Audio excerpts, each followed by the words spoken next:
Hello and welcome back to the MSBaithak podcast. I'm your host Didi, and joining me today once again is my friend and your co-host Vedant. On this episode, we'll be talking about the F1 Hungarian GP. So let's grab some chai, take our seats, ready our opinions, and dive right into the conversation. Vedant, the championship is effectively over in F1, both drivers and constructors. If Ferrari can't beat a Max Verstappen that has had an engine change, is starting P10 and spins during the race, there is no way Ferrari is beating Max Verstappen and Red Bull at any other race. Yeah, absolutely. It's it's embarrassing really now, what Ferrari is doing in the recent these days. And yeah, I don't know how they can go ahead with this.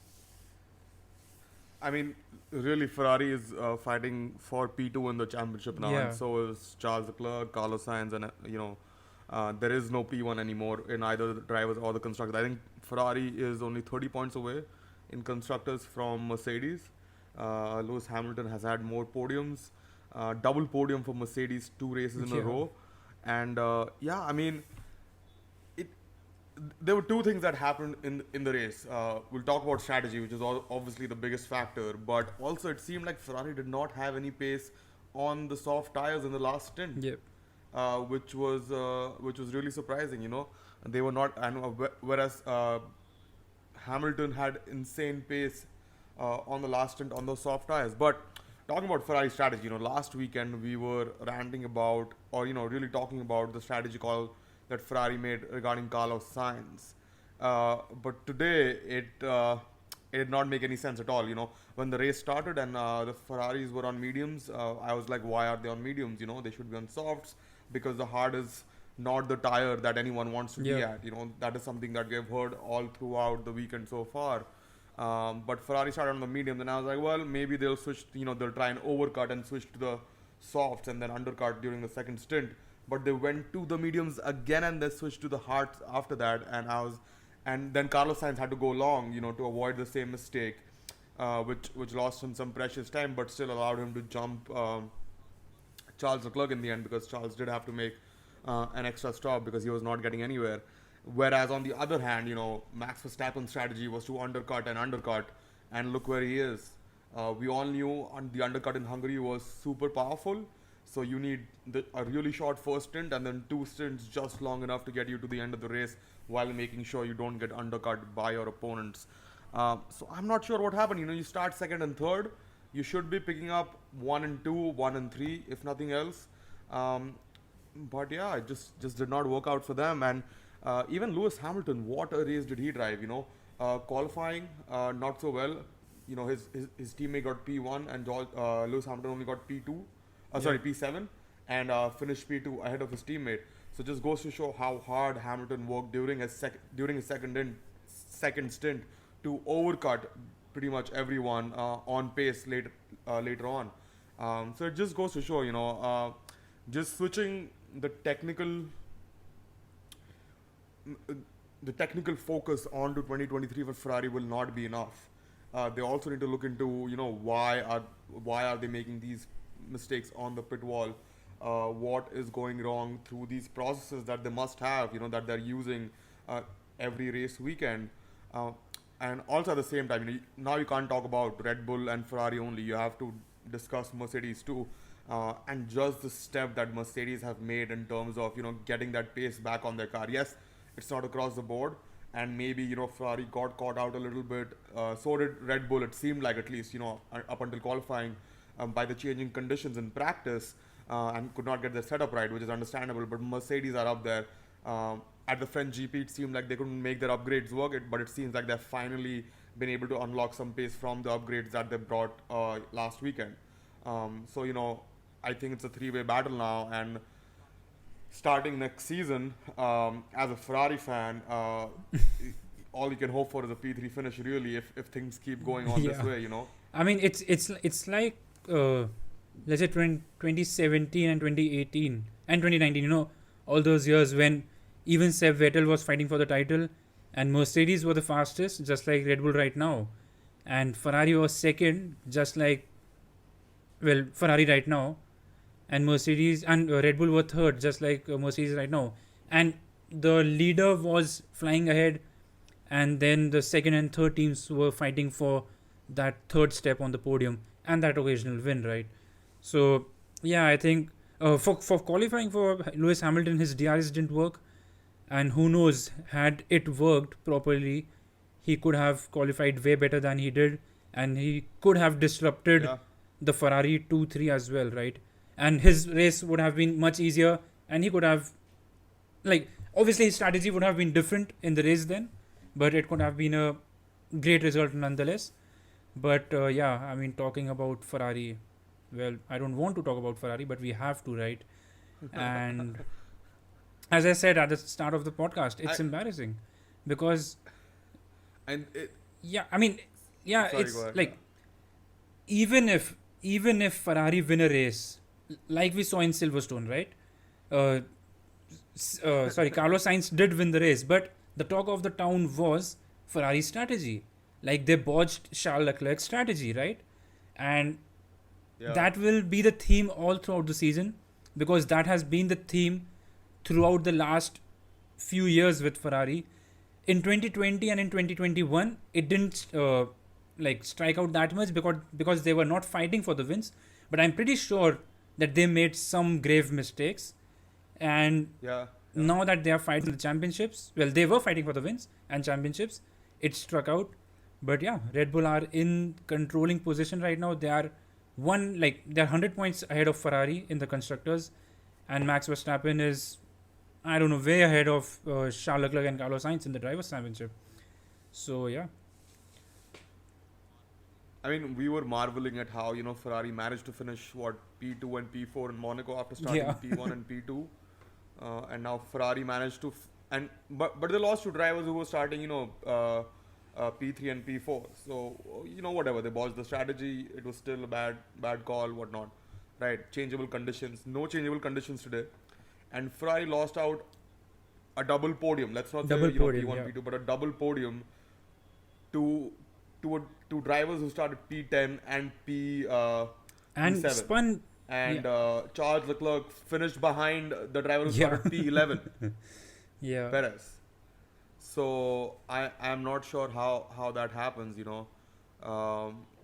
but yeah, just like it's been crazy. I was trying to make another point, but I'm but forgetting I mean, about the it. strange So, yeah, thing go was ahead. that even when the midfielders like Alpine and the Haas's took on hards, and it was clear that the hard tires were not working for anybody, even in the race. The practice is different, but even in the race, they weren't working for anybody.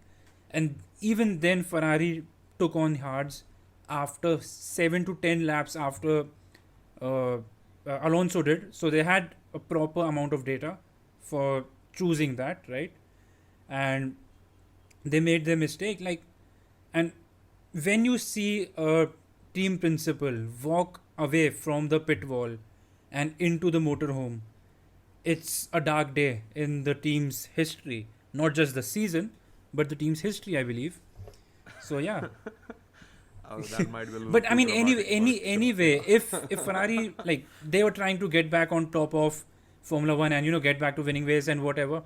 Yeah, Mattia said, we need Yeah. a 1-2 finish So- in Hungary. Like, this whole season was built upon their resurrection and everything, but this is not resurrection. They are going behind and behind. Like, Yeah, the other thing about strategy that I want to talk about was I don't think Ferrari estimated who they would be fighting for the podium places. Yeah. I think Ferrari assumed that it would Yeah. just be Russell, because that is Yeah. who they were trying to cover through their pit stops.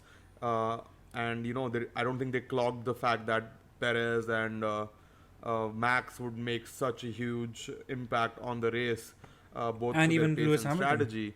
And I think that also, yeah, and that played a huge role in the way they went about racing today. And also, we've seen this time before, right? Like, even last season when Red Bull and Mercedes were in the title fight, we saw that whoever took had the more aggressive strategy usually came out on top. Whoever took the initiative to drive the strategy calls during the race and not be the one reacting to the other team's Yeah. strategy call usually won the race. And I think that is what happened today. Red Bull were driving the strategy calls. I think everybody is applauding Hannah Schmitz. I think who's the Red Bull strategist. And yeah, she did a great job. She just stuck to it seems like stuck to the plan, the basics, which is undercut everyone, and just have enough pace and have faith in your driver that they'll be able to deliver to plan. And that is what Red Bull did, and they drove the strategy. Mercedes drove the strategy. They didn't try anything different. They didn't try anything new. I think Hamilton could have easily finished higher up if he pitted, closer to when Russell did.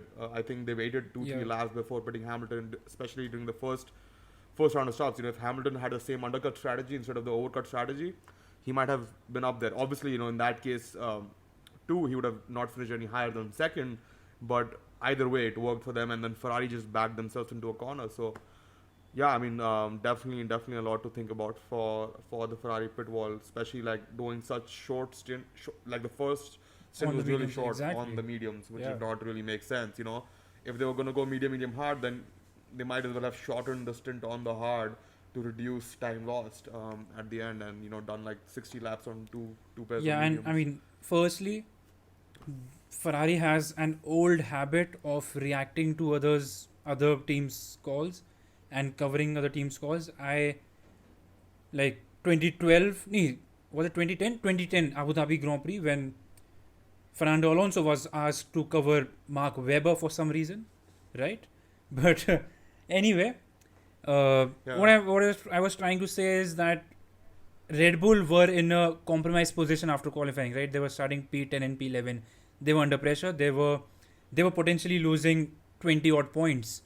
Uh, But technically, Yeah, they had yeah, nothing exactly, to lose with an aggressive exactly. strategy, Like, they they were under executed, pressure, yeah. but they executed to point and they didn't fluster anywhere, right? And Ferrari, even when they are in the driving seat of the race, they fluster often. So yeah, like I don't know how this can continue to happen, but it has been continuing to happen for a long time now. I don't know who needs to change and what needs to change, but there needs to be change. Yeah, and it's not like they've made strides with Yeah. the technical regulation. It's almost like Red Bull, and Red Bull is still. It's not the outright the fastest car, but it's the faster car in the race, and that is what matters. It is the car that is able to get the points home at the end of the day. And now they've also let Mercedes basically catch up to them more or less, right? Which makes their life even harder when they're trying to play catch up with Red Bull. But yeah, I think that's probably enough for the Ferrari, Red Bull, Mercedes performance today. Let's talk a little bit about Alpine. They watched their strategy too. They put their drivers on the hards. Didn't work out for them, but because of it seemed like everyone was struggling, so they still had like a double points finish. Alonso ahead of Ocon. Alonso clearly frustrated with the way Esteban had been defending from him. But just at the end of the day, good points for Yeah, Alpine. absolutely. I mean, Alpine have been consistent in scoring points recently, and like they have the pace. So even though they had a bad strategy, but I think they finished the highest they could have because Lando Norris was on a roll this weekend, right? And Lando Norris Absolutely. finished P7, which is at the top of the midfield, and that was his only goal this weekend to finish at the top of the midfield and ahead of the Alpines. So Lando Norris once again Lando Norris giving it his all and just showing what a class act he has become, even with a McLaren car that is not performing to the greatest extent. Yeah, and what a qualifying lap for him. I was thinking about this, right? Daniel Ricciardo's been in the team for almost 2 years now, but it is Lando Norris who is the team leader. Absolutely. Um, whether you like it or not. Similarly, with this season we've seen George Russell, and he has in a way outperformed Lewis Hamilton. Let's not Yeah. talk about it lightly, right? He has done better than Lewis in that car this year. Maybe George needs a couple more years, but this is what Norris's fourth year Yes. in the McLaren, Yes. if I'm right. Um, I'm again getting into the silly season talk. Um, and do, do, does McLaren, does Zach Brown really need a second experienced driver next to Lando Norris, or is Lando Norris ready to lead that team in all ways possible? And my opinion on that is yes. I think Zach Brown can get a raw talent and put it in the seat next to Lando Norris, and let Lando run the team as the leading driver, and they can possibly build a combination like Charles and Carlos are right now, but under Yeah. delivering basically. Yeah, absolutely. I mean, Lando Norris, 4 seasons is a lot. Like 4 seasons is a good time to settle into Formula One and get in the same team. In Exactly. the same team. In the So same I think team Lando too. Norris, and we know that the McLaren operation is being built around Lando Norris to some extent, right? So I think Lando Norris can lead the team as absolutely, and whatever happens with Daniel Ricciardo and his 2023 contract, Lando Norris in himself is going to be a great team leader for the future, with or without Daniel Ricciardo around. Yeah, absolutely.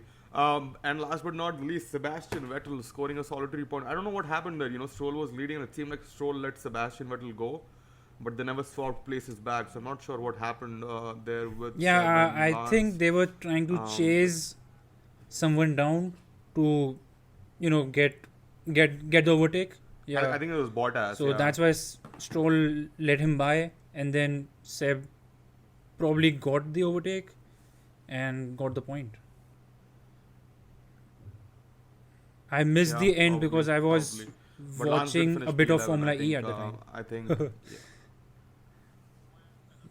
Oh yeah, that's right. Bottas Okay, DNF. Sorry, yeah. yeah, I forgot. Yeah, Bottas DNF. He had another Ferrari Yeah. engine issue, so Ferrari are in deep shit. But yeah, and one last headline coming out of this weekend was obviously Tiffy topping that FP3 rains session, and leaving Charles Leclerc in awe Yeah, of absolutely. his pace at the end of the session. So that was pretty cool to see. A small dub for Nicholas Latifi after the season. Yeah, and he's I mean had even so far. Alex Albon was P3 in that session, and in the pre-race Yeah. or post qualifying or whatever, they were talking about that it should rain. Like the Williams were praying that it should rain on Sunday, right? But Yeah. I mean, it almost Yeah. did start to. I also rain, want to yeah. talk about the Haas's because it seemed that they brought in a huge upgraded package, but they got into Q2 both of them, but it didn't really deliver massive results for them. They finished P16 and P14 both Magnussen and Schumacher. So I don't know, maybe they need more work, but the I think it was just down to like the dynamic Yeah. nature of the weekend and like not being able to get on I top guess, of the but car. but I think that. but that is still, what it the really top was. 10 were full in itself, right? So there's really I think there was. I think if like a lower midfield team were able to get the setup right, they might have been able to challenge the Alpines. Like the Alpines did have pace in qualifying, but in the race, after switching to the hards, it really didn't have any pace. And had which is why Bottas might have been able to challenge had he got his strategy right or whatever, or the setup right and whatnot. But yeah, it didn't really pan out because Bottas did start in the top 10, right? Oh yeah, like I'm looking at the results and another driver, like we should talk about it because the Alpines have been fighting all season between themselves, right? And they have been fighting fairly, and it is always fun to watch. But Daniel Ricciardo took the most of that situation, right? Did you watch that? Yeah, I And remember that. Yeah. now I don't know Yeah. what strategy was Daniel on because he finished P15, so it may have been a different strategy it probably that Daniel didn't pit at the time, but yeah. Anyway, he did qualify in the top 10, so that was good. That was a good result for Daniel after 7 races out of the top 10 or something in qualifying. But yeah. Yeah, absolutely. But yeah, I mean, Daniel needs to deliver some Yeah. points, at the end of the day.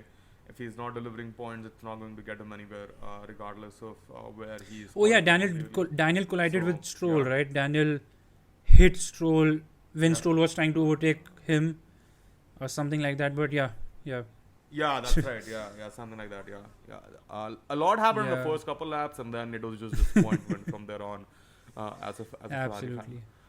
But yeah, I mean that's all from my side. Without anything else you want to talk about before we wrap up this podcast. Obviously, we are heading into the summer break, so coming back there will be no expectation. It will just be how well can Max Verstappen do over Yeah. the next 10 races and how much of a Yeah, point he can absolutely. have. And I think it will just be a battle for P2 in, as you said, in the championships, both the constructors and the drivers.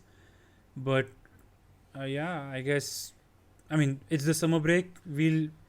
Alonso is due to make an announcement about his contract, and the silly season is due to get underway. We might see a few announcements, and one of them, I don't know, may surprise us, but let's see. Oh, Yeah. what do you know? But yeah, thank you, Vedant, for joining me once again. It's been a pleasure talking to you about F1, and as always, we'll catch you on all the other podcasts before F1 comes back after the summer break. So thank you for joining us.